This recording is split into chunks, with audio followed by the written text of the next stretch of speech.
भूतिया हवेली। राजवीर और उसकी पत्नी प्रियंका ने अपनी नई जिंदगी की शुरुआत एक पुराने गांव के बाहर स्थित हवेली से की। हवेली बड़ी थी, लेकिन काफी पुरानी। गांव वाले अक्सर उन्हें चेतावनी देते रहते थे कि उस हवेली में कुछ अजीब और भयानक घटनाएं घटती हैं, लेकिन राजवीर ने उन बातों को नजरअंदाज कर दिया। वह समझता था कि यह सब केवल अफवाहें हैं। पहली रात ही कुछ अजीब हुआ। प्रियंका को नींद में किसी के हल्के कदमों की आवाज सुनाई दी। जैसे ही वह उठी, उसने देखा कि हवेली का एक दरवाजा खुद ब खुद खुल रहा था। प्रियंका डर के बजाय हैरान थी और उसने राजवीर को जगाया। राजवीर ने उसे शांत किया और कहा कि यह हवेली पुरानी है, इसलिए दरवाजे में खटके आते हैं। लेकिन प्रियंका को महसूस हो रहा था कि कुछ ठीक नहीं है। अगले दिन प्रियंका ने हवेली के पुराने तहखाने में एक पुराना संदूक पाया। संदूक में कई पुराने कागज और एक फोटो रखी थी, जिसमें एक महिला दिखाई दे रही थी। महिला का चेहरा भूतिया था, उसकी आंखों में गहरी घबराहट और डर था।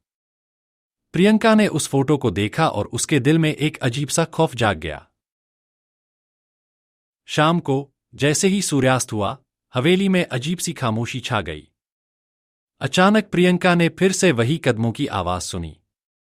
अब की बार वह आवाज तेज और स्पष्ट थी। प्रियंका डर के मारे कांपने लगी और उसने राजवीर को फिर से जगाया। राजवीर भी अब खुद को असहज महसूस कर रहा था, लेकिन उसने एक बार फिर से अपनी पत्नी को दिलासा दिया। रात गहरी हो गई और प्रियंका सोने की कोशिश कर रही थी। तभी कमरे में किसी ने धीरे से उसे पुकारा, प्रियंका।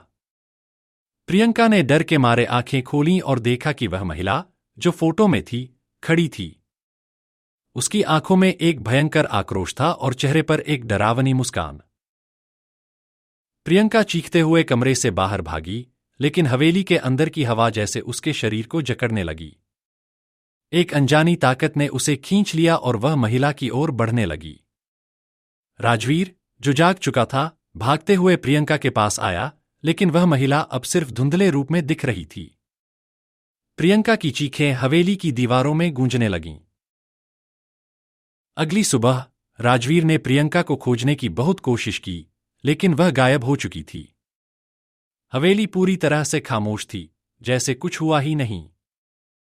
गांव के लोग कहते थे कि प्रियंका हवेली में समा गई थी और अब उसकी आत्मा उसी महिला के साथ बंधी हुई।